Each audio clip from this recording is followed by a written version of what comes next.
வணக்கம் ஆஸ்பிரன்ஸ். நேற்று நம்ம என்ன பார்த்தோம் அப்படின்னு பார்த்தீங்கன்னா, 10ஆம் அழகு ஓகே 10ஆம் யூனிட்டோட ஹிஸ்ட்ரி பிஜிடிஆர்பி யூனிட்டோடைய ஃபஸ்ட்டு ஒரு 3 டாபிக்ஸ் பார்த்தோம். யூனிஃபிகேஷன் ஆஃப் இட்டாலி, ஜெர்மனி பார்த்தோம். அதில் ஜால்வரின், நெக்ஸ்ட் வந்து பிஸ்மார்க் பார்த்தோம். அதுக்கு முன்னாடி வந்து காரிபால்டி, மாசினி, அதுக்கப்புறம் காவூர் அவர்கள், விக்டர் இமானுவேல், இரண்டாம் விக்டர் இமானுவேல் இவங்கள பற்றி தான் பார்த்தோம். ஓகேங்களா? ஸோ இப்போ என்ன பார்க்க போகிறோம், பேலன்ஸ் நம்ம நாளைக்கு பார்த்துக்கலாம் அப்படின்னு சொன்னோம். பார்த்தீங்களா என்ன டாபிக் அப்படின்னு பார்த்தீங்கன்னா, நெப்போலியன் 3 பற்றி தான் பார்க்க போகிறோம். இவர் இம்பார்ட்டண்டான ஆள். ஓகேங்களா? இதை பார்த்துட்டு நேற்று என்ன பார்த்தோம் அப்படின்றதையும் சேர்த்து ரிவிஷன் பார்த்துக்கலாம். ஓகேங்களா? ஸோ நேற்று நிறைய ரெஸ்பான்ஸ் கிடைச்சது. ஸோ மேம் வந்து நல்லா பண்ணுறீங்க, கீப் கோயிங் மேம் அப்படின்னு நிறைய பேர் வந்து அகாடமிக் மெசேஜ் பண்ணினீங்க. Thank you so much for the encouraging. எங்களுக்கு இந்த வேர்ட்ஸ் வந்து it's means a lot. Thank you so much. சரி, அதுக்கப்புறம் டிஎன் டெட் வந்து நம்ம வந்துட்டு கண்டக்ட் பண்ணிகிட்ருக்கோம். ஓகேங்களா? சோசியல் சயின்ஸ் பொறுத்த வரைக்கும் history, economics, geography and then civics, இது 4மே வந்து 6th, 7th, 8th, 9th, 10th இது எல்லாமே யூனிட் வைஸ் டெஸ்ட் உங்களுக்கு போயிட்டுருக்கு. ஃபஸ்ட்டு எடுத்தோடனே நம்ம 8th போயிட்டுருக்கு. இப்போ 8th வந்து 5 யூனிட்ஸ் முடிச்சிருக்காங்க. கொஷின் ஆன்சர்ஸ் பார்த்தீங்கன்னா நெக்ஸ்ட்டு சைல்டு பெடகாலஜி நேற்றுலேருந்து ஸ்டார்ட் பண்ணோம், மண்டேலேருந்து. ஸோ ஃபர்ஸ்ட் யூனிட் வந்து முடிச்சிருக்காங்க கொஷின் ஆன்சரில். ஸோ உங்களுக்கு டிஎன் டெட் வந்து ஜாயின் பண்ணணும்னு விருப்பம் இருந்துச்சுன்னா தாராளமாக அகாடமி நம்பருக்கு மெசேஜ் பண்ணுங்கள். They will reply you. ஓகேங்களா? சரி வாங்க, ஓகே இன்னைக்கு டாபிக் உள்ள போகலாம். முதல் டாபிக் நம்ம பார்த்து முடிச்சாச்சு. இரண்டாவது என்னன்னா நெப்போலியன் 3. சரி, இந்த நெப்போலியன் 3 யார், ஏன் நம்ம இவரை பற்றி நிறைய படிக்கணும், இந்த வரலாற்றில் ஏன் இவர் இவ்வளோ முக்கியமான ஆள், அவர் என்ன பங்கு விதிச்சார், இப்படிலாம் வந்து நிறைய கொஷின்ஸ் நமக்குள்ளே இருக்கும். இன்றைக்கி அது கிளாரிஃபிகேஷன் பார்த்துக்கலாம். ஓகேங்களா? சரி, ஓகே. நெப்போலியன் 3உடைய பங்கு என்ன அப்படின்னு பார்த்தீங்கன்னா, நெப்போலியன் அவர்கள் ஃப்ரான்ஸ் இப்போ பார்த்தீங்கன்னா தற்போதைய ஃப்ரான்ஸ் நாட்டுடைய பேரரசர். ஓகேங்களா? நெப்போலியன் 3 அவர்கள் பிரான்சின் பேரரசர். இத்தாலியுடைய ஒருங்கிணைப்பு ஆரம்ப கட்ட காலத்தில் 1859களில் ஆஸ்திரியாவுக்கு எதிராக காவூருக்கு உதவினார். நம்ம ஆல்ரெடி படித்தோமா, காவூர் வந்து பிரைன் ஆஃப் த இத்தாலி அப்படின்னு சொல்லுவாங்க. Brain of the Italy unification அப்படின்னு சொல்லுவாங்க. ஏன் காவூரை வந்து பிரைன் அப்படின்னு சொல்கிறாங்கன்னா, நிறைய டிப்ளமேட்டிக்கான விஷயங்களை வந்துட்டு இவர் கையாளுவார். மூளைத்தனம் நிறைய வந்து இவருக்கு இருக்கும். அந்த எப்படி சொல்கிறது, இப்போ செஸ்ஸுக்கு எப்படி வந்து ரொம்ப இம்பார்ட்டன்ட் பிரைன் வச்சு யோசிக்கிறது. ஏன்னா நம்ம ஃபிசிக்கலாக வந்து நமக்கு எப்படி வேணாலும் நம்ம ஒர்க் பண்ணலாம், பட் மென்டலி நம்ம ஸ்ட்ராங்காக இருக்கிறது பெரிய விஷயம். ஸோ அதனால தான் brain of the Italy unification அப்படின்னு சொல்லுவோம். அந்த காவூருக்கு உதவியவர் யார் அப்படின்னு பார்த்தீங்கன்னா, இவர் போய் ஃப்ரான்ஸ் கிட்ட ஹெல்ப் கேட்பார், ஆஸ்திரியாவை வெளியே அனுப்புவார் அப்படின்னு படித்தோம் பார்த்தீங்களா முன்னாடி. ஸோ அந்த நெப்போலியன் 3 தான் இவர். ஓகேங்களா? ஸோ ஆஸ்திரியாவுக்கு எதிராக காவூர் ஹெல்ப் கேட்ட ஒருத்தர் பிரான்ஸ் நாட்டுடைய நெப்போலியன் 3 அவர்கள் பேரரசர்.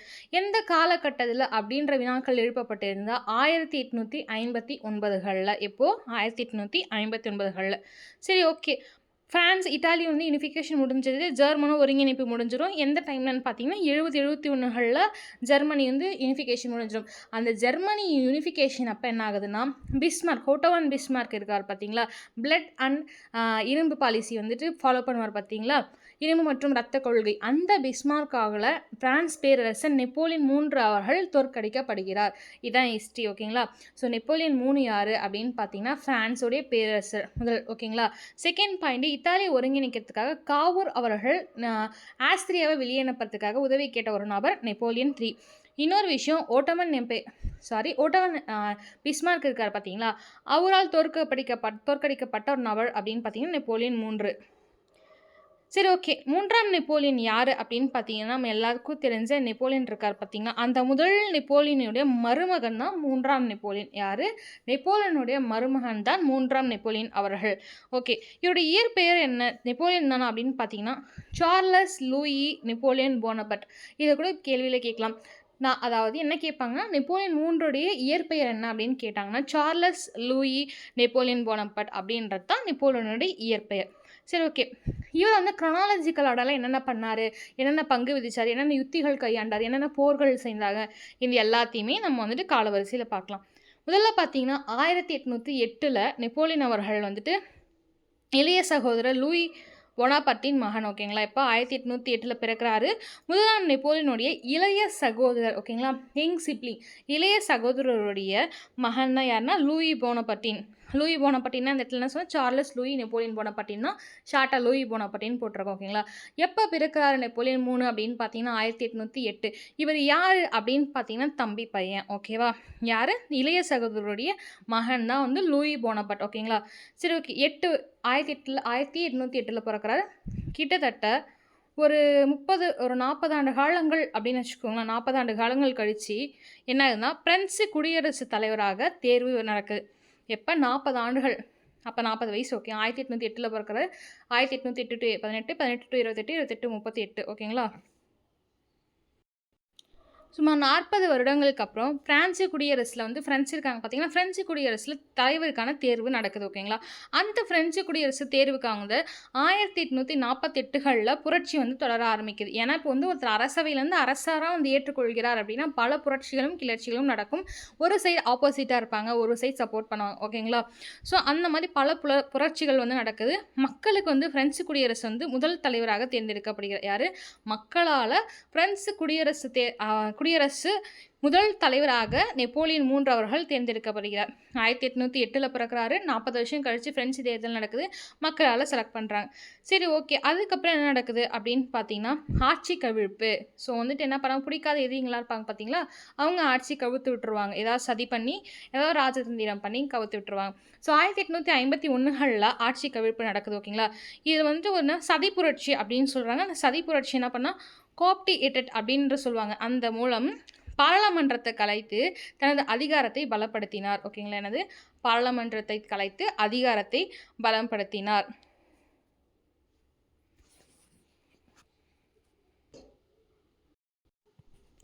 பாருங்கள், ஆக்சுவலாக வந்து ஸ்டார்டிங்கில் வந்து ஒருத்தர் வந்து வரார் பார்த்தீங்களா, அவர் வந்து கவிழ்த்து இவர் வந்துட்டு ஸ்டார்ட் பண்ணுறார் ஓகேங்களா?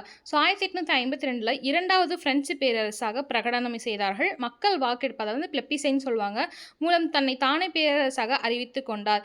இவரின் ஆட்சி இரண்டாவது பிரெஞ்சு பேரரசு, அதாவது செகண்ட் பிரெஞ்சு எம்பையர் அப்படின்னு சொல்லுவாங்க. இந்த கேள்வி எப்படி கேட்பாங்கன்னா, எந்த ஆட்சி வந்துட்டு செகண்ட் ஃப்ரெஞ்சு எம்பையர் அப்படின்னு கேட்டாங்கன்னா, நெப்போலியன் 3ஆம் ஆட்சி தான் செகண்ட் ஃப்ரெஞ்சு எம்பையர். ஏன் அப்படி சொல்கிறாங்கன்னா, முதல்ல ஆட்சிக்கு வந்தவரை சதி திட்டம் தீட்டி அவர் வந்து வெளியேற்றிறார் ஓகே. மக்களால் தேர்ந்தெடுக்கப்பட்ட ஒருத்தர் வந்து வெளியேற்றிட்டு இவர் வந்து வர்றதுனால செகண்ட் ஃப்ரெஞ்சு எம்பையர்னு சொல்லுவாங்க. எதன் மூலியம் வந்து வெளியேற்றினான்னா, சதி புரட்சி மூலம் காப்டியேட் அப்படின்றது மூலிமா பாராளுமன்றத்தின் மூலமா கலைத்து தனது அதிகாரத்தை மேற்கொள்கிறார் ஓகேங்களா? சரி ஓகே. 52களில் செகண்ட் ஃப்ரெஞ்சு எம்பையர் வந்துடுது. 1852லேருந்து 70 வரைக்கும் இவருடைய ஆட்சி காலம் நடக்குது. நெப்போலியன் 3ோடைய ஆட்சி காலம் அப்படின்னு கேட்டாங்கன்னா 1852லேருந்து 1870கள் வரைக்கும். ஏன் அதுக்கப்புறம் இல்லைன்னா, பிஸ்மார்க் அவர்கள் 71ல் யூனிஃபிகேஷன் ஆஃப் ஜெர்மனி, ஒருங்கிணைத்த ஜெர்மனிக்கு அப்புறம் பிஸ்மார்க் அவர்கள் நெப்போலியன் 3ஐ தோற்கடிப்பார். அதனால் அவருடைய ஆட்சி அப்படின்னு பார்த்தீங்கன்னா 1852லேருந்து 1870கள் வரைக்கும் இருக்கும். ஸோ பிரெஞ்சோடைய பேரரசில் பதவி வகிக்கிறவர் தான் யாருன்னா நெப்போலியன் 3 அவர்கள். இவர் 1808ல் பிறக்கிறார். 1848களில் ஃப்ரெஞ்சில் வந்து ஒரு தேர்வு நடக்குது. அந்த தேர்வில் ஒருத்தர் வந்துட்டு மக்களால் தேர்ந்தெடுக்கப்படுகிறார். அவரும் வந்து முதல் ஃப்ரெஞ்சு எம்பையர் அப்படின்னு சொல்லுவாங்க. அவரை 1851களில் சதி காப்டிகேட்னு சொல்லுவாங்க. அதன் மூலம் பாராளுமன்றத்தை கலைத்து இவர் சதி திட்டம் தீட்டி உள்ளே வராரு. 52களில் ஃப்ரெஞ்சு எம்பையர், 2ஆம் ஃப்ரெஞ்சு எம்பையராக ஆக ஸ்டார்ட் ஆகிறாரு. 52களிலேருந்து 70 வரைக்கும் ஃப்ரெஞ்சோடைய பேரரசராக வகிக்கிறார் ஓகேங்களா? சரி ஓகே. 70களிலேருந்து 71ல் என்ன ஆகுது அப்படின்னு பார்த்தீங்கன்னா, ஆட்சி கவிர ஆரம்பிக்குது. அது மட்டும் இல்லாமல் நான் முதலே சொன்ன மாதிரி பிஸ்மார்க் அவர்களால் தோற்கடிக்கப்படுகிறார். ஏன் அப்படின்னு பார்த்தீங்கன்னா, ஃப்ரான்கோ பெர்ஷியன் வார் நடக்கும் ஓகேங்களா? என்னது, எந்த வார் நடக்கும்? 70-71களில் முதலே சொன்ன ஃபஸ்ட்டு எடுத்த உடனே ஃப்ரான்கோ ஆஸ்ட்ரியா நடக்கும். அப்புறம் பார்த்தீங்கன்னா வந்துட்டு ஆஸ்ட்ரோ பெர்ஷியன் நடக்கும்.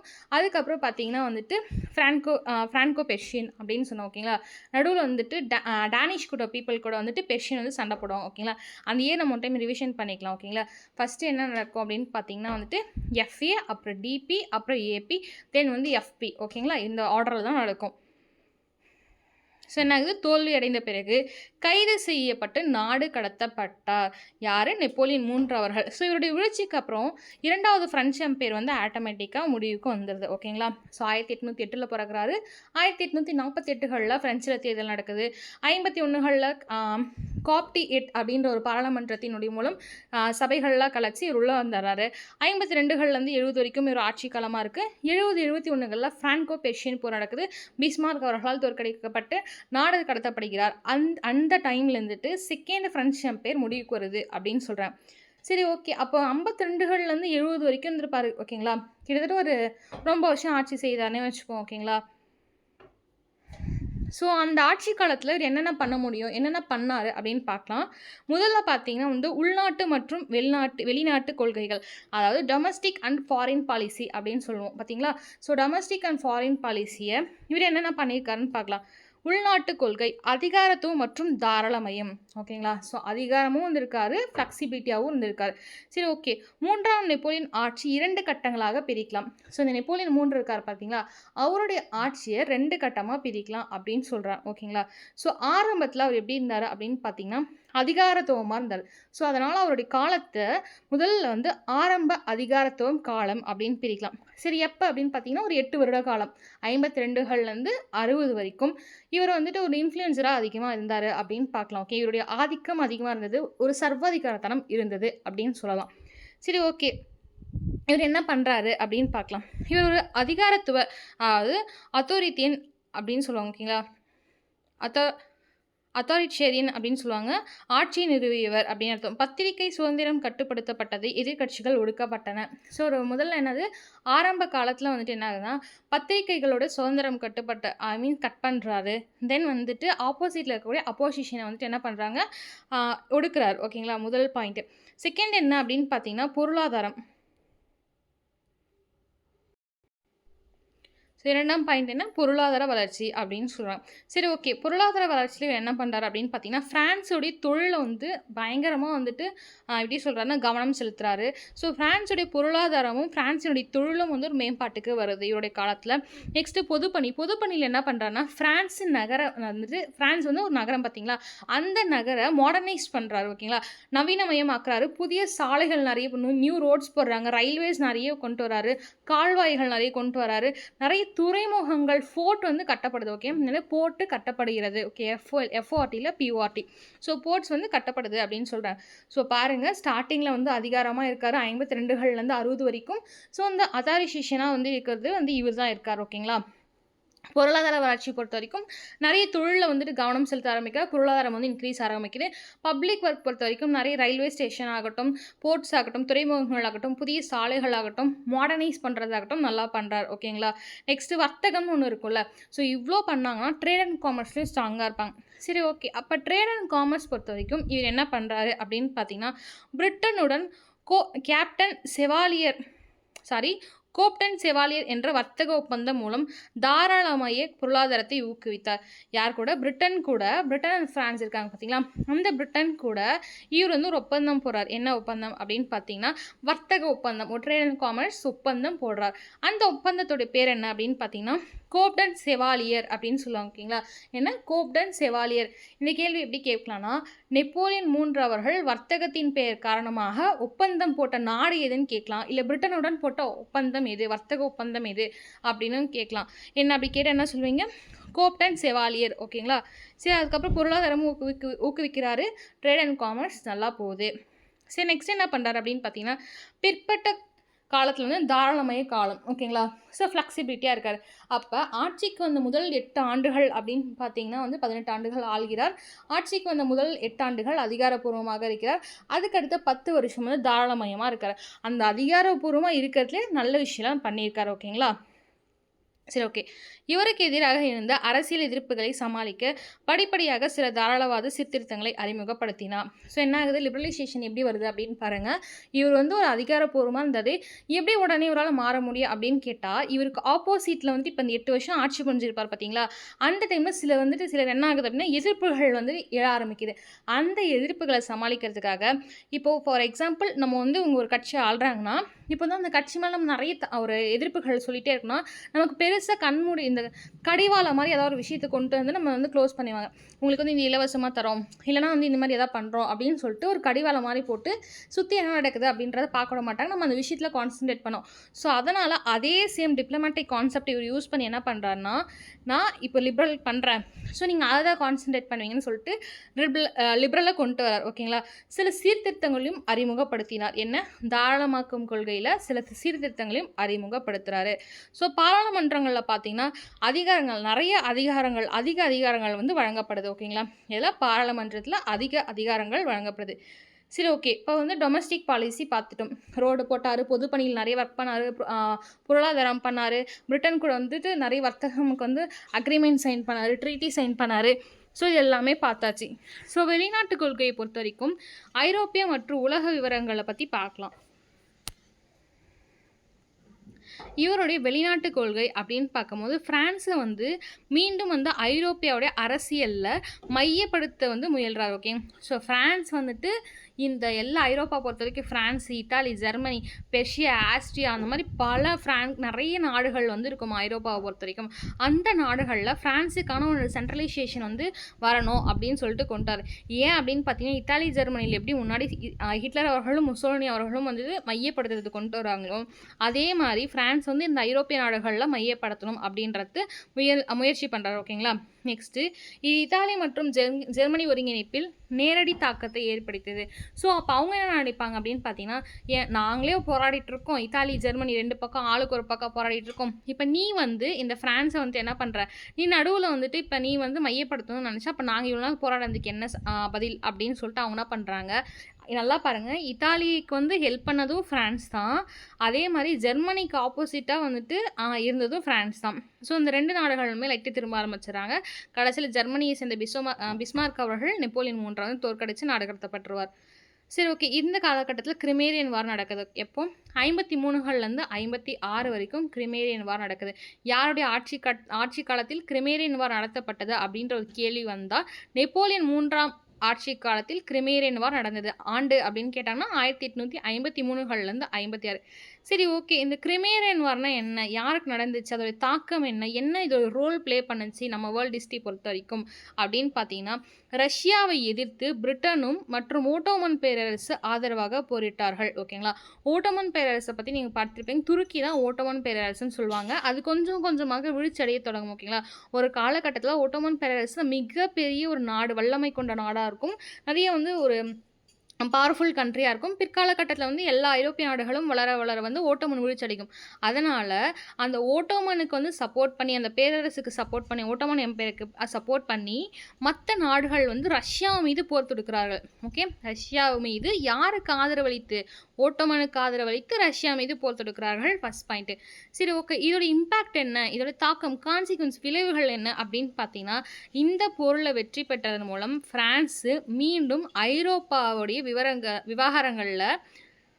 விவகாரங்களில் வந்து முக்கியத்துவம் பெறுது. எப்படி ஃபஸ்ட்டே அவர் என்ன ஒரு பாயிண்ட் வச்சுருந்தாங்கன்னா, சென்ட்ரலைசேஷன் பண்ணணும் அப்படின்னு வச்சுருந்தாரா. ஸோ ஸ்டார்டிங்கே என்ன ஆகுதுன்னா, ஓரளவுக்கு அவர் அந்த பாயிண்ட்டை வந்துட்டு நிறைவேற்றிடுவார். எப்படின்னா, ரஷ்யாவை வந்து தோற்கடித்து இதில் வந்து போரில் வெற்றி பெறுவார். அந்த வெற்றி பெறுவதன் மூலம் மீண்டும் வந்து ஃப்ரான்ஸோடைய தாக்கம் ஐரோப்பாவை முழுவதும் வரும், ஒரு சென்ட்ரலைசேஷன் வரும், அந்த விவகாரத்தில் இருந்து முக்கியத்துவம் பெறுறாங்க. ஓகேங்களா.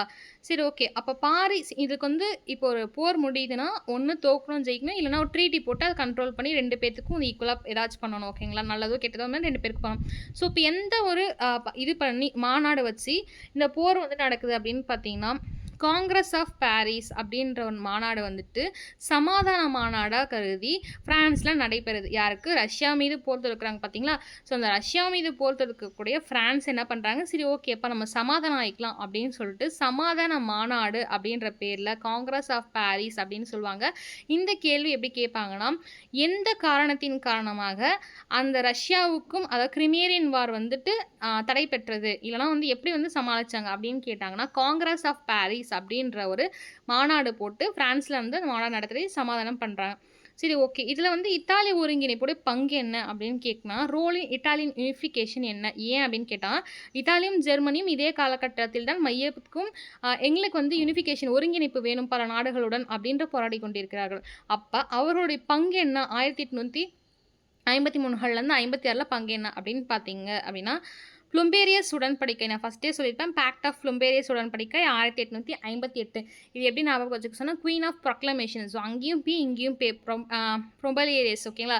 இதை நான் என்ன சொன்னேன், ஆஸ்ட்ரியா வெளிப்போன்னு சொல்லிட்டு புலம்பிகிட்டே இருக்காப்ல அப்படின்னு நான் சொன்னேன்னா, ஸோ ஆஸ்ட்ரியாவுக்கு எதிராக போரிட காவூருடன் ரகசிய உடன்படிக்கை செய்தார். யார், பிரான்ஸ் நாட்டோடைய பேரரசர் நெப்போலியன் 3 அவர்கள் காவூர் கூட வந்துட்டு ஒரு ட்ரீட்டி போடுறாங்க. அந்த ட்ரீட்டி பேர் தான் வந்து ப்ளூம்பேரியஸ் அப்படின்னு சொல்லுவாங்க. பேக்ட் ஆஃப் ப்ளூம்பேரியஸ்ன்னு சொல்லுவாங்க. 1858களில் போடுறாங்க. ஓகேங்களா. ஸோ 53லேருந்து 56 கிரிமேரியன். யாருக்கும் அப்படின்னு பார்த்தீங்கன்னா, ரஷ்யாவுக்கும் ஃப்ரான்ஸுக்கும். ஃப்ரான்ஸ் ஏன் ரஷ்யா கூட போட்டி போடுது அப்படின்னு பார்த்தீங்கன்னா, ஓட்டோமன் எம்பையர் வந்து வீழ்ச்சியடைய ஆரம்பிக்குது. ஸோ அதுக்கு வந்துட்டு நம்ம நிலைநிறுத்தணும் அப்படின்றதுக்காக ஆதரவாக வந்துட்டு போராடுறாங்க. அப்போது இந்த போரில் வின் பண்ணது வந்து யார் அப்படின்னு பார்த்தீங்கன்னா, இந்த போரில் வெற்றி பெற்றதன் மூலம் ஃப்ரான்ஸை வந்து மீண்டும் வந்து ஐரோப்பா ஐரோப்பாவுடைய விவரங்களில் வந்துட்டு இணைகிறாங்க, முக்கியத்துவம் பெறுது அப்படின்னு சொல்கிறாங்க. சரி ஓகே, இந்த மாதிரி போர் போயிட்டே இருந்தால் என்ன, ஒரு என் பண்ணணும் அப்படின்றதுக்காக ஃப்ரான்ஸில் ஒரு மாநாடு நடைபெறுது. அந்த மாநாடு வந்து சமாதான மாநாடு அப்படின்னு சொல்கிறாங்க. அந்த சமாதான மாநாட்டுடைய பேர் என்ன அப்படின்னு பார்த்தீங்கன்னா காங்கிரஸ் ஆஃப் பாரிஸ் அப்படின்னு சொல்கிறாங்க. ஸோ என்னது பேக்ட் ஆஃப் ப்ளம்பேரியஸ்னு 1858 நெப்போலியன் 3ஆம் நெப்போலியனுக்கும் யாருக்கும் காவூருக்கும் வந்துட்டு இது வந்துட்டு உடன்படிக்கை செய்கிறார்கள். சரி ஓகே, ஆஸ்திரியா சார்டினியா போர் வந்துட்டு அதுக்கு அடுத்த வருஷமே நடக்குது. இதை பற்றி முன்னாடியே படிச்சிருப்போம். 1859களில் இந்த அதாவது பேக்ட் போடுவாங்க பார்த்தீங்கன்னா, அதுக்கு அடுத்த வருடமே ஆஸ்திரியாவுக்கும் சார்டினியாவுக்கும் ஒரு போர் நடக்கும். சார்டினியா பைட்மாண்டிற்கும் ஆதரவாக ஆஸ்திரியாவை தோற்கடிக்க உதவினார். எனது சார்டினியா பைட்மண்ட்டுக்கு யாருக்குன்னா, சார்டினியான்றது வந்து சார்டியா பைட்மண்ட் அப்படின்னு சொல்லுவாங்க. அந்த இதுக்கு உதவி ஆஸ்திரியா வந்து வெளியே பண்ணுறதுக்காக உதவுறார். ஓகேங்களா, யார் அப்படின்னு பார்த்தீங்கன்னா நெப்போலியன் 3 அவர்கள். இதற்கு பதிலாக சேவாய் மற்றும் நீஸ் ஆகிய பகுதிகளை பெற்றார். ஸோ இப்போ என்ன பண்ணுவாங்க, இவங்க ட்ரீட்டி போட்டாங்க. என்ன ட்ரீட்டி போட்டாங்க அப்படின்னு பார்த்தா பேக்ட் ஆஃப் ப்ளம்பேரியஸ் அப்படின்ற ஒரு ட்ரீட்டி போகிறாங்க 1858களில். ஸோ 59களில் ஹெல்ப் பண்ண வந்துடுறாரு. ஹெல்ப் பண்ணது மூலமாக ஆஸ்திரியா சார்டினியா போர் நடக்குது. சார்டினியாவுக்கு வந்து ஹெல்ப் பண்ணி ஆஸ்திரியா வெளியேற்றதுதான் நெப்போலியன் 3 வேலை. சரி, இவர் எப்படி இப்போ ட்ரீட்டி போட்டு எப்படி அமைதியானார், இவர் வந்து அவ்வளோ நல்லவரா அப்படின்னு கேட்டால் கிடையாது. நான் வந்து உனக்கு ஹெல்ப் பண்ணுறேன், சப்போஸ் ஹெல்ப் பண்ணி நம்ம ஜெயிச்சிட்டோன்னா நீ வந்து எனக்கு சில பகுதிகளை வந்து தரணும், அப்போ தான் நான் ஹெல்ப் பண்ணுவேன் அப்படின்னு சொல்கிறாரு.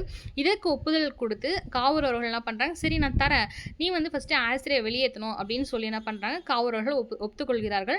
ஒத்துக்கொண்டோடனே போர் நடக்குது, ஆஸ்திரியா வெளியேறுகிறார்கள். சார்டினா பைட்மண்ட் வந்து வின் பண்ணுது. ஸோ வந்துட்டு வின் பண்ணதுக்கப்புறம் என்ன ஆகுதுன்னா, சேவாய் மற்றும் நீஸ் அப்படின்ற 2 பகுதிகளை வந்துட்டு நெப்போலியன் 3 அவர்கள் பெறுகிறார்கள். இந்த கேள்வி எப்படி வரும்னா, எந்த பகுதி நெப்போலியன் 3 அவர்கள் சார்டினியா வந்துட்டு ஆஸ்திரியா சார்டினா பொருள் பெற்றார் வரும், இல்லை எந்த வருஷம் வந்துட்டு நடந்துச்சு, இல்லை யாருக்கும் ட்ரீட்டி நடந்துச்சு, என்ன ட்ரீட்டி எப்படின்னாலும் கேட்கலாம்.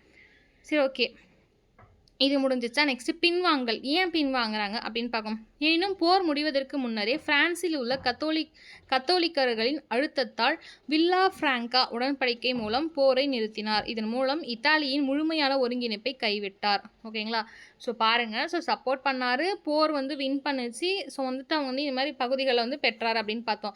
ஆனால் அந்த போர் வந்து கம்ப்ளீட்டாக முடிவதற்கு முன்னே என்ன ஆகுச்சுன்னு அப்படின்னு பார்த்தீங்கன்னா, ஒரு கம்ப்ளீஷன் வந்து கொடுத்துட்றாங்க. ஆனால் சில வந்து அந்த போர் வந்து கண்டினியூட்டி இருக்குது. அதெல்லாம் மொத்தமாக முடியறதுக்கு முன்னாடியே என்ன ஆகுதுன்னா, அந்த ஃப்ரான்ஸில் இருக்கக்கூடிய கத்தோலிக் பார்த்தீங்கன்னா கத்தோலிக்ஸ் அப்படின்னு சொல்லுவாங்க. ஓகேங்களா, அந்த ப்ரொட்டஸ்டன்ஸ் கத்தோலிக்ஸ்ன்னு சொல்லிட்டு பிரிப்பாக அந்த கத்தோலிக்ஸ் சார்ந்தவர்கள் வந்து ரொம்ப ப்ரெஷர் கொடுக்குறாங்க. நீங்கவே அவங்களுக்கு போய் ஹெல்ப் பண்ணணும், நம்மள மாதிரி தானே அவங்களும் வந்து ஒரு கண்ட்ரி அப்படின்னு சொல்லிட்டு ரொம்ப ப்ரெஷர் கொடுக்கறதுக்கு காரணமாக ஒரு உடன்படிக்கை வந்து அந்த உடன்படிக்கை பேர் என்ன சொன்னால் விலா ஃப்ராங்கா அப்படின்னு சொல்லுவாங்க. அந்த உடன்படிக்கை கொண்டு போரை நிறுத்திடுறார். ஓகேங்களா, ஸோ இதன் மூலமாக இத்தாலி வந்து ஒருங்கிணைப்பு வந்து தள்ளுது. ஏன் அப்படின்னு பார்த்தீங்கன்னா, உங்களுக்கு தெரியும் 1859களில் போர் முடிஞ்சிச்சு. அப்போ ஏன் வரலன்னா, ஸோ இதன் காரணமாக தான் வெயிட் பண்ணி 71களில் வந்துட்டு 70களில் ரோமை வந்து கைப்பற்றி 71களில் ரோமை கேபிட்டலாக வச்சு இத்தாலி ஒருங்கிணைப்பாங்க. ஓகேங்களா, ஸோ ஜெர்மன் ஒருங்கிணைத்தல் தோல்வி. ஸோ இப்போ இத்தாலி ஒருங்கிணைப்பும் வந்து பாதியில் நின்றுச்சு இவரால். ஸோ ஜெர்மன் ஒருங்கிணைப்பு ஏன் தோல்வி அப்படின்னு பார்த்தீங்கன்னா, ஜெர்மனுடைய யூனிஃபிகேஷன் வந்து ஒருங்கிணைப்பு நடக்கும்போது பிஸ்மார்க் வந்து என்ன பண்ணுறாருன்னா, ஃப்ரான்ஸை வந்து எதிர்ப்பை வந்து கண்டார். ஸோ ஃப்ரான்ஸ் வந்து எதிர்க்கிறத பிஸ்மார்க் வந்து பார்க்குறாரு. சரி ஓகே, ஃபஸ்ட்டு நம்ம இந்த ஒருங்கிணைப்புலாம் முடிக்கிறதுக்கு முன்னாடி ஃபஸ்ட்டு இந்தால முடிச்சு விடுவோம் அப்படின்னு என்ன பண்ணுறாரு அப்படின்னு பார்த்தா, பிஸ்மார்க் வந்து ஆல்மோஸ்ட் வந்துட்டு இவர் வந்து போர் வின் பண்ணி அமுச்சு விட்ருவார். ஸோ இதுக்கு முன்னாடி என்ன அப்படின்னு பார்த்தீங்கன்னா, ஃப்ரான்கோ பெர்ஷியன் வார் அப்படின்ற வார் நான் முன்னாடியே சொன்னேன். 1870களிலேருந்து 71 வரைக்கும் ஃப்ரான்கோ பெர்ஷியன் எஃப்பின்னு சொல்லியிருக்கேன். ஃபஸ்ட்டு என்ன பார்த்தோம் அப்படின்னு பார்த்தா, எஃப்ஏ ஃப்ரான்கோ ஆஸ்ட்ரியன் வார் நடக்கும். பிற்காலத்தில் வந்துட்டு என்ன நடக்கும், டேனியர்களுக்கும் பெர்ஷியர்களுக்கும் நடக்கும்.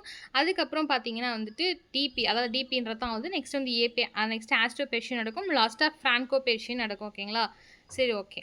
66கள் நல்லா வச்சுக்கோங்க. 1866 வந்துட்டு ஆஸ்ட்ரோ பெர்ஷியன் நடக்கும். அதுக்கு முன்னாடி 64களில் டேனியோ பெர்ஷியன் நடக்கும். அதுக்கு முன்னாடி 59 காலகட்டத்தில் ஃப்ரான்கோ ஆஸ்ட்ரியன் நடக்கும். 71 காலகட்டத்தில் ஃப்ரான்கோ பெர்ஷியன் நடக்கும். ஸோ எந்த இயருமே கன்ஃபியூஸ் பண்ணிக்காதீங்க. அதனால தான் நான் வந்து ஷார்ட்கட் சொன்னேன், எஃப்ஏ டிபி ஏபி எஃப்பின்னு சொல்லிட்டு. ஓகேங்களா, ஸோ வந்துட்டு இவர் வந்துட்டு என்ன அப்பா காற்று பயங்கரமாக அடிக்கிற ஸ்பென்ஸ், சாரி. ஓகே, கொஞ்சம் ஓகே. ஃப்ரான்கோ பெர்ஷியன் பொறுத்த வரைக்கும் என்ன அப்படின்னு பார்த்தீங்கன்னா, 1870களிலேருந்து 71 வரைக்கும் நடக்குது. ஸோ ஸ்பெயின் என்ன ஆகுது அப்படின்னு பார்த்தீங்கன்னா, இந்த ஸ்பெயினுடைய அரியணை விவகாரம் வந்து தொடர்பாக பிஸ்மார்க் வந்து தூண்டப்பட்டு என்ன பண்ணுறாரு, இந்த போரில் வந்து MS டெலகிராம் அப்படின்ற ஒரு விஷயத்தை யூஸ் பண்ணுவாங்க. 3ஆம் நெப்போலியன் தலைமை தாங்கிய பிரெஞ்சு படை வந்து சேடான் போரில் படுதோல்வி அடைஞ்சிடறாங்க. ஓகேங்களா, என்னாகுது. ஸோ இந்த கொஷின் MS டெலகிராம் பார்த்தீங்கன்னா அது ஆல்ரெடி கேட்டிருக்காங்க. ஸோ நோட் பண்ணிக்கோங்க. ஓகேங்களா, ஸோ ஃப்ரான்கோ பெர்ஷியன் வாரில் யார் வின் பண்ணுறாங்க, யார் என்ன இயரு, எந்த இது யூஸ் பண்ணாங்கன்னா எம்எஸ் டெலகிராம் அப்படின்றது, எந்த போர் அப்படின்னு பார்த்தீங்கன்னா பேட்டல் ஆஃப் செடான் அப்படின்னு சொல்லுவாங்க. ஓகே, செடான் எந்த போர்னா பேட்டல் ஆஃப் செடானில் ஆல்மோஸ்ட் படுதோல்வி அடைஞ்சாங்க நெப்போலியன் 3 சார்ந்தவர்கள். ஓகேங்களா, எந்த அரியணை விவகாரம்னா ஸ்பெயின் நாட்டுடைய அரியணை விவகாரமால் தூண்டப்பட்டவர் தான் யாருன்னா பிஸ்மார்க் அவர்கள். ஓகேங்களா, ஸோ செடானில் படுதோல்வி அடைஞ்சாங்க. ஸோ முடிவு என்ன அப்படின்னு பார்த்தீங்கன்னா, இந்த போரில் அவர் கைது செய்யப்பட்டால் பிரான்ஸுடைய குடியரசு வந்து அறிவிக்கப்பட்டது. ஒருங்கிணைந்து ஜெர்மன் பேரரசு பிரான்சின் வெர்சாய்ஸ் அரண்மனையில் பிரகடனப்படுத்தப்பட்டது. ஸோ என்னாச்சு, 1771 மொத்தமாக வந்து ஜெர்மன் ஒருங்கிணைக்கிறாங்க.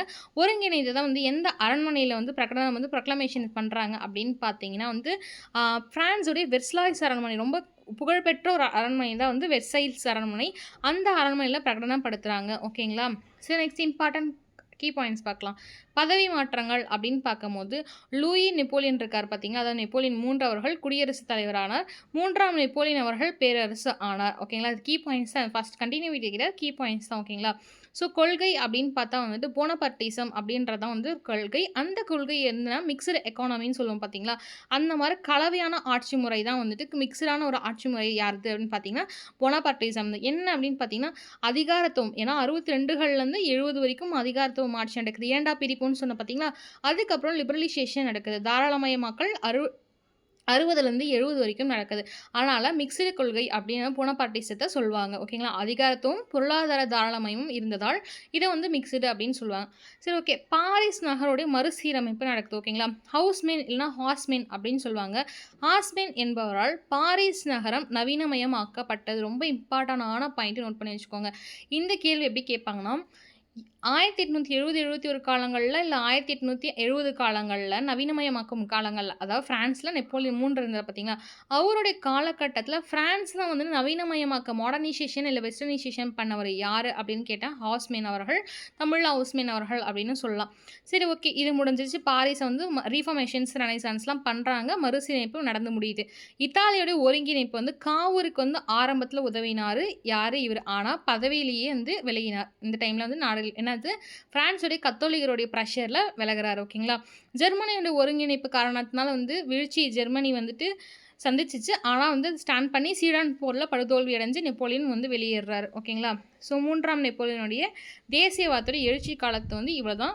ஸோ இதோட நலன்களை வந்து பாதுகாக்க முயன்ற ஒரு சிக்கலான அரசியல்வாதி இவர் தான். ஓகேங்களா, ஸோ வந்து அவரது வீழ்ச்சி ஐரோப்பாவின் அதிகார சமநிலை, பேலன்ஸ் ஆஃப் பவர்னு சொல்லுவோம் ஆங்கிலத்தில், பெரும் மாற்றத்தை ஏற்படுது. இவருடைய வீழ்ச்சி என்ன பாருங்கள், இவருடைய வீழ்ச்சி பெரும் மாற்றத்தை வந்து ஏற்படுத்துது அப்படின்னு சொல்கிறாங்க. ஓகேங்களா, ஸோ கொஸ்டின் ஆன்சர்ஸ் பார்த்தலாம். இளம் இத்தாலி என்ற ரகசிய அமைப்பை நிறுவியவர் யார் அப்படின்னு கேட்குறாங்க, மாசினி அவர்கள். ஓகேங்களா, இளம் இத்தாலி 1831 நிறுவார். ஓகேங்களா, இத்தாலிய ஒருங்கிணைப்பின் மூளை யார், காவூர் அவர்கள். கரிபால்டி தன்னார்வ படையின் பெயர் என்ன அப்படின்னு பார்த்தீங்கன்னா சிகப்பு சட்டை படை, ரெட் ஷர்ட்ஸ். நம்ம வந்து ஆக்ஷன்ஸ்லாம் பார்க்குறதுக்கு டைம் இல்லை, 30 மினிட்ஸ் ஆச்சு, ரிவிஷன் பண்ணுறதுக்கு ஒரு 10 மினிட்ஸ் ஆகும். ஓகேங்களா, அதனால் நம்ம இதை பார்க்கலாம். சார்டினியா பைட்மண்ட் மற்றும் பிரான்ஸுக்கு இடையே ஆஸ்திரியாவுக்கு எதிராக கையெழுத்தான ரகசிய உடன்படிக்கை எது? Pact of Plombieres. எப்போ பேக்ட் ஆஃப் பிளம்போரியஸ் பார்த்தீங்கன்னா 1858களில் பேக்ட் ஆஃப் பிளம்போரியஸ் நடக்குது நெப்போலியன் 3க்கும் காவூர் அவர்களுக்கும். நெக்ஸ்ட்டு வந்து ட்ரீட்டி ஆஃப் வில்ஃப்ரான்கா அப்படின்னு கேட்டாங்கன்னா அந்த ட்ரீட்டி வச்சு தான் வந்து ஸ்டாப் பண்ணுவார். ஓகேங்களா, வாரம் வந்து ஸ்டாப் பண்ணுவார் நெப்போலியன் 3. இத்தாலிய ராஜ்யம் அதிகாரப்பூர்வமாக எப்போது பிரகடனப்படுத்தப்பட்டதுன்னா 1861. நீங்கள் ஏன் 71ன்னு கேட்டால் 61ல் ப்ரொக்ளமேஷன் பிரகடனப்படுத்திடுவாங்க. ஜெர்மன் வந்து 71களில் தான், 10 வருஷத்துக்கு அப்புறம் தான் ஜெர்மன் வந்து வெர்சாய்ஸ் அரண்மனை, அதாவது ஃப்ரான்ஸுடைய வெர்சாய்ஸ் அரண்மனையில் பிரகடனப்படுத்துவாங்க. அதுக்கு முன்னாடி இத்தாலி வந்து பிரகடனப்படுத்தி அதுக்கப்புறம் டைம் எடுக்கும் ஆக்சுவலாக வந்து. ஓகேங்களா, 61களில் வந்து இந்த மாதிரி டைம் எடுப்பாங்க. ஓகேவா, ஏன்னா 60கள் ரோமை கைப்பற்றிடுவாங்க, அதுக்கப்புறம் கேபிட்டல்லாம் மாற்றுவாங்க. 10 இயர்ஸ் டிஃப்ரென்ஸ் இருக்கும். 6 பாருங்கள். இறுதியாக 1870 இத்தாலியுடன் இணைக்கப்பட்டு ஒருங்கிணைந்த இத்தாலிய தலைநகரம் ஆன பகுதி தான் ரோம். சரி, ஓகே, அப்போ இந்த வெனிட்டிகா, லாம்போர்டி, நேப்பிள்ஸ் என்னென்னா 1860களில் 59களிலேயே லாவர்டின்ற பகுதி தான் முதல்ல பிடிப்பாங்க. அந்த டைமில் வந்து வெனிட்டியா அப்படின்ற பகுதியும் ரோம்ன்ற பகுதியும் பிடிச்சிருக்க மாட்டாங்க. லேட்டர் டேஸில் வெனிட்டியா கவர் பண்ணப்படும், அதுக்கப்புறம் ரோம் கவர் பண்ணப்படும். ஓகேங்களா, நேப்பிள்ஸ் அப்படின்ற பகுதி வந்து உங்களுக்கு முன்னாடி அந்த வெனிட்டியா நேப்பிள்ஸ்லாம் சேர்த்து தான் பிடிப்பாங்க. ஓகேங்களா, ஸோ கேள்வி எப்படி வேணாலும் வரலாம். 7வது கேள்வி, இத்தாலிய ஒருங்கிணைப்பின் போது வெனிசியா எந்த போரின் மூலம் இத்தாலியுடன் இணைக்கப்பட்டது? எவ்வளோ அழகாக கொஷின் பாருங்களேன். இத்தாலிய ஒருங்கிணைப்பு, இட்டாலி ஆஃப் யூனிஃபிகேஷன் நடக்குது. அந்த டைமில் வெனிசியா வந்து இணைச்சாங்கன்னு நான் சொன்னேன் பார்த்தீங்கன்னா, நேப்பிள்ஸ், வெனிசியா, ரோமு, அதுக்கப்புறம் பார்த்தீங்கன்னா லாம்பர்டி அப்படின்னு சொல்லுவாங்க. ஸோ இதெல்லாம் இணைக்கப்படுது. ஸோ இது இணைக்கப்பட்டது எந்த போர் மூலியமா இணைக்கப்பட்டது அப்படின்னு பார்த்தீங்கன்னா, ஆஸ்ட்ரோ சர்டீனியன் வார் 1859களில் இணைக்கப்படுது. எனது ஆஸ்ட்ரோ சர்டீனியன் வார். ஓகேங்களா? நெக்ஸ்ட் பாருங்கள் ஜெர்மனியின் ஒருங்கிணைப்பு. ஸோ வந்து இப்போ என்ன பார்த்தோம், இத்தாலியுடைய ஒருங்கிணைப்பு பார்த்தோம். இப்போ ஜெர்மனியுடைய ஒருங்கிணைப்பு. ஜெர்மனி ஒருங்கிணைப்பு அடித்தளமிட்டு பெர்ஷியாவின் தலைமையிலான சுங்க ஒன்றியம் எது அப்படின்னு பார்த்தீங்கன்னா, ஜால்வரின் அப்படின்னு சொல்லுவாங்க, இல்லை சோல்வரைன் அப்படின்னு சொல்லுவாங்க. ஓகேங்களா? சரி, நெக்ஸ்ட் பாருங்கள் 9வது கேள்வி. ஜெர்மன் ஒருங்கிணைப்பு முக்கியமாக யாரால் ரத்தம் மற்றும் இரும்பு பிளட் அண்ட் அயன் கொள்கையின் கீழ் வழிநடத்தப்பட்டது அப்படின்னு பார்த்தா பிஸ்மார்க் அவர்கள் தான். வில்லியம் அவர்கள் பேரரசாக இருப்பார்கள். பிஸ்மார்க் டென்மார்க்கிற்கும் எதிராக போரிட்டு ஷெல்ஸ்விக் மற்றும் ஹோல்ஸ்டீன் பகுதிகளை கைப்பற்றி ஆண்டது. பிஸ்மார்க் வந்து என்ன பண்ணுறாங்க, டென்மார்க். ஓகேங்களா? அதான் சொன்னேன். பிஸ்மார்க் வந்து என்ன பண்ணுவாங்க, டென்மார்க் 1864களில் டென்மார்க்குக்கும் பெர்ஷியாவுக்கும் போர் நடக்கும் அப்படின்னு சொன்னேன். ஸோ அந்த டைமில் வந்துட்டு ஹெல்ஸ்விக் மற்றும் ஹோல்ஸ்டீன் பகுதிகளை கைப்பற்ற ஆண்டுனா 1864. ஜெர்மனியின் ஒருங்கிணைப்பால் ஆஸ்திரியாவின் ஆதிக்கத்தை முடிவுக்கு கொண்டு வந்த போர் எதுனா ஆஸ்ட்ரோ பெர்ஷியன் வார். இந்த வார் என்ன சொல்லுவாங்க, 7 வார வார் அப்படின்னு சொல்லுவாங்க. என்ன 7 வார வார் அப்படின்னு சொல்லுவாங்க. ஓகே, எந்த வார 7 வார வார், 7 வீக்ஸ் வார்னா ஆஸ்ட்ரோ பெர்ஷியன் வார். ஓகேங்களா? 12வது கேள்வி. கிரிமியன் இயரோடைய இயர் 1853லேருந்து 56. சரி, 12வது கேள்வி பாருங்கள். கெய்சர் அப்படின்னா ஒன்றுமே இல்லை, வில்லியம் கெய்சர்னு சொல்லுவாங்க. வில்லியம் ஒன் கெய்சர்னு சொல்லுவாங்க. கெய்சர்னா பேரரசு அப்படின்னு அர்த்தம். ஜெர்மன் ஒருங்கிணைத்த ஆண்டு உங்களுக்கே தெரியும், 1871. ஜெர்மன் ஒருங்கிணைப்பின் இறுதி படிநிலையில் பிரான்ஸை எதிர்த்து பெர்ஷியா போர் தொடுக்க காரணமாக ராஜதந்திர நடவடிக்கை எது? ஜெர்மன் ஆஃப் யூனிஃபிகேஷன் நடக்குது பார்த்தீங்களா, அந்த டைமில் லாஸ்ட் ஸ்டேஜுக்கு வந்துட்டாங்க. அந்த ஸ்டேஜுக்கு வந்து ஃப்ரான்ஸை வந்து எதிர்த்து பெர்ஷியா நீ வந்து போர் பண்ணு அப்படின்னு சொன்னது யார் அப்படின்னு பார்த்தீங்கன்னா வந்து எம்ஸ் டெலிகிராம் அப்படின்ற விஷயம் தான். ஸ்பெயினுடைய தூண்டுதல் காரணமாக எம்ஸ் டெலிகிராம் வந்து செடன் போரில், பேட்டில் ஆஃப் செடனில் தோற்றுருவார் அப்படின்னு சொன்னோம் பார்த்தீங்களா. ஸோ அது என்ன, எம்ஸ் டெலிகிராம் தான் வந்துட்டு தூண்டுதல். ஓகேங்களா? 14வது கேள்வி. பிஸ்மார்க் தனது வெளியுறவு கொள்கையின் பயன்படுத்திய குறிக்கோளை அடைய எந்த வழியையும் பயன்படுத்தலாம் என்று அரசியல் கோட்பாடு எதுன்னு பார்த்தீங்கன்னா ரியல் பொலிட்டிக். ஓகேங்களா? ரியல் பொலிட்டிக்ன்ற விஷயத்த நிறைய பேர் ஃபாலோ பண்ணியிருப்பாங்க. பிஸ்மார்க் ஃபாலோ பண்ணியிருப்பாங்க, காவூர் ஃபாலோ பண்ணியிருப்பாரு. ஸோ ஒவ்வொருக்கும் இந்த பேரை வச்சு வேறு மாதிரி ஃபாலோ பண்ணாங்க. ஸோ என்ன கேள்வி கேட்டாங்க, ரியல் பொலிட்டிக் ஆன்சர் பண்ணணும். நிகழ்த்தகவு அரசியல், நிகழ்வாற்றல் அரசியல் அப்படின்னு சொல்லுவாங்க. 3வது டாப்பிக்லேருந்து கேள்வி. 3ஆம் நெப்போலியன் பற்றி அதுக்கப்புறம் சில வினாக்கள் எக்ஸ்ட்ரா பார்க்கலாம். 3ஆம் நெப்போலியன் எப்போது 2வது பிரெஞ்சு எம்பையர் ஆனாலும் 1852 51களில் வந்துட்டு கவுண்டி 8 அப்படின்ற ஒரு பாராளுமன்றத்தின் மூலமாக ஆட்சியை கவிக்கிறார். 17 3ஆம் நெப்போலியன் எந்த போரில் தோல்வி அடைந்து பிறகு தனது பதவியை இழந்த பிராங்கோ பெர்ஷியன் 1771 நடக்கும். நெக்ஸ்ட் வாட்டர்லூ போர் என்ன அப்படின்னு பார்த்தீங்கன்னா வந்துட்டு யாருக்கு, நெப்போலியன் போனபோர்ட்டோடைய கடைசி போர். ஆஸ்திரியா சார்டினியா போர் உங்களுக்கே தெரியும், 59கள் நடக்கும். யாருக்கு அப்படின்னு பார்த்தீங்கன்னா சார்டினியா நாட்டிற்கும் ஆஸ்திரியா வெளியேற்றத்துக்காக நெப்போலியன் 3 அவர்கள் வந்துட்டு பிளம்பேரியஸ் அவருடன் படிக்கை மூலமாக ஹெல்ப் பண்ணுவார். கிரிமேரியன் 53லேருந்து 56. 3ஆம் நெப்போலியன் பாரிஸ் நகரத்தை நவீனமயமாக்க உதவிய தலைமை கட்டடம் தான் ஃபர்ஸ்ட் ஹவுஸ்மேன். ஓகேங்களா? பேரன் ஹவுஸ்மேன் அவர்கள். கிரிமேரியன் போரில் 53-56 நெப்போலியன் 3 ரஷ்யாவுக்கு எதிராக யாருடன் கூட்டணி அமைத்தார் அப்படின்னு பார்த்தீங்கன்னா பிரிட்டன், ஓட்டோமன் பேரரசு மற்றும் சார்டினியா. ஸோ பாருங்களேன், இந்த ஒரு மாதிரி இந்த டிப்ளமேட்டிக்லாம் நம்ம பயங்கரமாக புரிஞ்சுக்க கஷ்டம் போல். ஏன்னா சார்டினியாவுக்கு ஹெல்ப் பண்ணார், மீண்டும் சார்டினியா ஹெல்ப் பண்ணுறாங்க, ஆனால் பாதியிலே விட்டு போயிடுவார் இவர் இந்த மனுஷன். ஸோ அப்போ என்ன பண்ணுறா, இருந்தாலுமே சார்டினியா, ஓட்டோமன் எப்போ பிரிட்டன் இவங்கெல்லாம் வந்துட்டு ஹெல்ப் பண்ணுறாங்க. இதுக்கப்புறம் தான் சார்டினியா ஹெல்ப் பண்ணதுக்கப்புறம் தான் தலைவர் வந்து பின்னாடி ஹெல்ப் பண்ணுவார். இதுக்கு ஆஸ்திரியா வெளியேற்றத்துக்கு 58-59களில். பின்வரும் நிகழ்வுகளை காலவரிசைப்படுத்துகள். நான் ஏன் இயர் கொடுத்துட்டேன் அப்படின்னு பார்த்தீங்கன்னா உங்களுக்கு அப்போ தான் ரிவிஷன் பண்ணுறதுக்கு ஒரு ஈஸியாக இருக்கும். இயர் கொடுத்துட்டேன். ஓகேங்களா? என்னது அப்படின்னு பார்த்தீங்கன்னா லோஸ்வரைன் உருவாக்கம் அப்படின்னு பார்த்தீங்கன்னா 1834. பிராங்கோ பெர்ஷியன் வார் 70-71. 2ஆம் விக்டர் இமானுவேல் வந்து இத்தாலிய மன்னராவது 1861. ஓகேங்களா? ஆஸ்திரோ பெர்ஷியன் வார் அப்படின்னு பார்ப்போம் 1866. ஃபஸ்ட்டு என்ன அப்படின்னு பார்த்தீங்கன்னா உருவாக்கம், லோஸ்வரைன் உருவாக்கம். 2வது இத்தாலியுடைய மன்னராக வந்து 2ஆம் விக்டர் இமானுவேல் வந்து பொறுப்பேற்கிறார். 3வது அப்படின்னு பார்த்தீங்கன்னா ஆஸ்திரே பெர்சியா வார். நெக்ஸ்ட் 4வது பிராங்கோ பெர்ஷியன் வார். 21வது கேள்வி. பின் வருவனவற்றுள் எது இத்தாலியின் ஒருங்கிணைப்பில் கரிபால்டின் பங்களிப்பை பொருத்துகிறது அப்படின்னு பார்த்தீங்கன்னா சிகப்பு சட்டை படை தலைமை, இல்லை எக்ஸ்பெடிஷன் ஆஃப் த 1000 அப்படின்னு சொல்லுவாங்க. நெக்ஸ்ட் பாருங்கள், கிளை இண்டஸ் டச்லாண்ட் அப்படின்னு நான் ஃபஸ்ட்டே சொல்லியிருப்பேன். ஜெர்மன் ஒருங்கிணைப்பு வந்து சின்ன ஜெர்மன் அப்படி லெசர் ஜெர்மன் அப்படின்னு சொல்லுவாங்க. அந்த திட்டத்துடைய முக்கிய நோக்கம் எது அப்படின்னு பார்த்தீங்கன்னா பெர்ஷியாவுடைய தலைமையில் ஆஸ்திரியாவை தவிர மற்ற நாடுகளை வந்து ஒருங்கிணைக்கணும் அப்படின்றது தான் இதோடைய கிளெச்சட்ஸ்லாண்டோடைய ஒரு இது லெசர் ஜெர்மனியோட ஒரு கோட்பாடு. 23வது கேள்வி, 1848ஆம் ஆண்டு புரட்சியின் போது ஒரு ஒருங்கிணைப்பு ஜெர்மனியை உருவாக்க முயன்றார். ஆனால் தோல்வியடைந்து பாராளுமன்றம் எது? இந்த கொஷினுக்கு நீங்களே கீழே ஆன்சர் பண்ணுங்கள். பெர்லின் பாராளுமன்றமா, உட்ஸ்பர்க் பாராளுமன்றமா, இல்லை ஃப்ராங்க்ஃபர்ட் பாராளுமன்றமா, வீமர் பார்லிமெண்ட்? ஏன்னா இந்த வார்த்தையை நான் சொல்லியிருக்கேன், 3-4 டைம் சொல்லியிருக்கேன் ரிவிஷன்லேயே. 1848 ஒருங்கிணைக்கக்கூடிய ஜெர்மனியும் தோல்வி அடைஞ்சது எது மூலயமா அப்படின்னு சொல்லிட்டு கேட்டிருந்தேன். 24வது கொஷின், இத்தாலி ஒருங்கிணைக்கப்பட்ட போது 1861 அதன் தலைநகரம் எதுவாக இருந்தது அப்படின்னு பார்த்தா 61களில் ஆக்சுவலாக ரோம் தான் இருக்கும். ஓகே, தூரின் வராது. தூரின் வந்து வேறு கொஸ்டின்ஸ் வரும். 61களில் ரோம் இருக்கும். ஓகே, அதுக்கு முன்னாடி தூரின் இருக்கும். அதுக்கடுத்தது பாருங்கள், பின்வரும் நூற்றில் 3ஆம் நெப்போலியன் அவர்கள் அறிமுகப்படுத்திய வர்த்தக உடன்படிக்கை என்ன அப்படின்னு பார்த்தா கோப்டன் சேவாலிர். ஓகேங்களா, ஸோ வந்துட்டு இந்த ஒரு முடிஞ்சு. ஓகே, இன்னும் கேட்டிருக்கேன். இத்தாலி ஒருங்கிணைப்பை அரசியலமைப்பின் முடியாட்சி கான்ஸ்டியூஷனல் மொனார்கி என்ற முறையில் நிறைவேற்ற உழைத்தவர் யாருன்னா காவூர். நான் ஏன் கேள்வி கேட்டிருக்கேன்னா, அதுக்கு முன்னாடி மாசினி வந்து ரிப்பப்ளிக் வந்து கையாள்வார், இவர் வந்து மொனார்கியை கையாள்வார். ஓகேங்களா, ஸோ இப்போ வந்துட்டு என்ன பண்ணலாம் அப்படின்னு பார்த்தீங்கன்னா, ஒரு டைம் ரிவிஷன் பண்ணிக்கலாம். இயர்லாம் நேற்று பார்த்ததுலேருந்து ரிவிஷன் பண்ணிக்கலாம், அப்போ ஈஸியாக இருக்கும். ஓகே, இத்தாலி ஒரு நம்ம ஃபாஸ்ட்டாக சொல்லிடுறேன், ஜஸ்ட் நீங்கள் ஸ்லோ பண்ணி கூட கேட்டுக்கோங்க. ஒரு 0.25 0.50 ஸ்லோ பண்ணி கூட கேட்டுக்கோங்க. இது வந்து எப்படின்னா ரிஸ்ஆர்ஜிமெண்டோ அப்படின்னா மறுமலர்ச்சி. இந்த வார்த்தை வந்து எங்களுக்கு இத்தாலி நாட்டில் வந்து யூஸ் பண்ணுற வார்த்தை. நெக்ஸ்ட் 1815 வியானா காங்கிரஸ் நடக்காது. அந்த மாநாட்டின் காரணமாக தான் வந்து இத்தாலியும் வந்து ஜெர்மனியும் ஒருங்கிணைப்புக்கு ஒரு செயல்முறை ஸ்டார்ட் ஆகுது. 71களில் முடிவுக்கு வருது. மாசினி அவர்கள் என்ன சொல்லுவாங்கன்னா soul of the Italian unification சொல்வார்கள். அவருடைய கொள்கை ரிப்பப்ளிக். அதுக்கப்புறம் கார்போனாரி அப்படின்னு ஒரு ரகசிய புரட்சி நடக்கும். அந்த சங்கத்தில் இணைகிறார். பிற்காலத்தில் அவரே வந்துட்டு ஒரு சங்கத்தை வந்து உருவாக்குறாரு. ஓகேங்களா, மாசினியால் உருவாக்கப்பட்டது எங்க இத்தாலி 1831களில். ஓகேங்களா, இது வந்துட்டு மக்களுக்கு வந்து தேசியவாதம் தூண்டுது. அதுக்கடுத்தது யாரை பார்த்தோம், கவுண்ட் கேமிலோ பென்சோடி காவூர் அவர்கள் பார்த்தோம். 52ல் இவர் வந்து பிரதமராக இருக்காரு. சார்டினியா பெயிட்மெண்ட்டோடைய பிரதமர் இவர் தான். இவருடைய டைப் எப்படி அப்படின்னு பார்த்தீங்கன்னா கான்ஸ்டியூஷனல் மொனார்கியை வந்து ஃபாலோ பண்ணுவார். ரியல் பாலிட்டிக் பிஸ்மார்க் மாதிரி இவர் ரியல் பாலிட்டிக் வந்து யூஸ் பண்ணுவார். 52களில் இவர் வந்து இயர் பார்த்துக்கோம் 52. இவர் வந்து brain of the Italian unification அப்படின்னு சொல்லுவாங்க. இவருடைய யுக்தி அப்படின்னு பார்த்தீங்கன்னா ராஜதந்திரம். நெப்போலியன் 3 கிட்ட ஒரு உதவி கேட்பார். புளம்போரியஸ் உடன்படிக்கை, ரகசியமான புளம்போரியஸ் உடன்படிக்கை வந்துட்டு இவங்களுக்கு வந்துட்டு சைன் பண்ணி இவர் என்ன பண்ணுவார், நெப்போலியன் அவர்கள் உதவுவார்.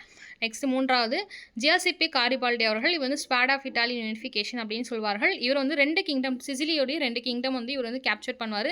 இவருடைய தன்னலம் தவிர்த்து மக்களுடைய நலனுக்காக என்ன பண்ணுவார்னா வந்துட்டு அவருடைய ஒரு சுய சிந்தனை இருக்கும் பார்த்தீங்களா, ஒரு சுயமாக நமக்கு வந்து இந்த ஆட்சி அதெல்லாம் விட்டுட்டு இவர் வந்து ஹெல்ப் பண்ணுவார் மக்களுக்கும் அரசனுக்கும். அதனால் இவர் ரொம்ப நல்லவர் அப்படின்னு மக்களால் போற்றப்பட்டாங்க. 2 சிசிலிஸை வந்து கைப்பற்றுறாங்க. ஓகேங்களா, அதில் வந்து 2 சிசிலிஸ்னா சிசிலிஸும் நாப்பல்ஸும் கைப்பற்றுறாங்க. இவர் வந்து எக்ஸ்பெடிஷன் ஆஃப் த 1000 இல்லை ரெட் ஷெட் அப்படின்னு சொல்லுவாங்க. அது அந்த நபர்கள் சிகப்பு படையை வந்து வழிநடத்தி சென்றதான் வந்து கைப்பற்றுவார்கள். ஓகேங்களா, கைப்பற்றி சார்டினியாவோட மன்னராக இருக்கக்கூடிய விக்டர் இமானுவேல் கிட்ட ஒப்படைப்பார். விக்டர் இமானுவேல் கிட்ட ஒப்படைச்சு குடியரசு கொள்கையை துறந்து தேசத்துடைய ஒற்றுமைக்காக வழிவகுப்பார். ஓகேங்களா, நெக்ஸ்ட் 4வதாக பார்த்தால் விக்டர் இமானுவேல் அவர்கள். இவர் தான் சார்டினியா பெயிட்மெண்ட்டோடைய மன்னர். காவூர் அவர்கள் பிரதமர், பிரைம் மினிஸ்டர் வர மன்னர் வர குழப்பிக்காதீங்க. இவர் வந்து இத்தாலி வந்து முதல் மன்னர் ஆவார். ஓகேங்களா, என்னது இத்தாலியோடைய முதல் மன்னர். ஸோ கிரானாலஜிக்கல் பார்க்காம 31ல் எங்கள் இத்தாலி ஸ்டார்ட் ஆகுது. 48களில் ஆஸ்திரியா வந்து போர் வந்து ஸ்டார்ட் பண்ணுறாங்க. ஆனால் வந்து போர் வந்து என்ன ஆகுதுன்னா தோல்வி அடையுது. முதல் தோல்வி வந்துட்டு அங்கே தான் ஸ்டார்ட் ஆகுது. ஓகேங்களா, ஆஸ்திரியா ஆதிக்கம் செலுத்துறாங்க. 51களில் ஃப்ரான்கோ ஆஸ்ட்ரியன் வார். எஃப்ஏ ஃபஸ்ட்டு நான் சொன்னால் எஃப்ஏ, நெக்ஸ்ட் வந்து டிபி, அப்புறம் ஏபி, அப்புறம் என்ன சொன்னேன் அப்படின்னு பார்த்தீங்கன்னா எஃப்பி. ஓகேங்களா, ஃப்ரான்கோ ஆஸ்ட்ரியன் வார். ஸோ ஆஸ்திரியாவை தோற்கடித்து லொம்பார்டி முதலாக இணைக்கப்பட்ட பகுதி லொம்பார்டி. 59களில் நல்லா வச்சுக்கோங்க. 60களில் என்ன ஆகுதுன்னா ரெஃபரண்டம் மூலம் என்னன்னா மத்திய இத்தாலி இணைக்கிறாங்க.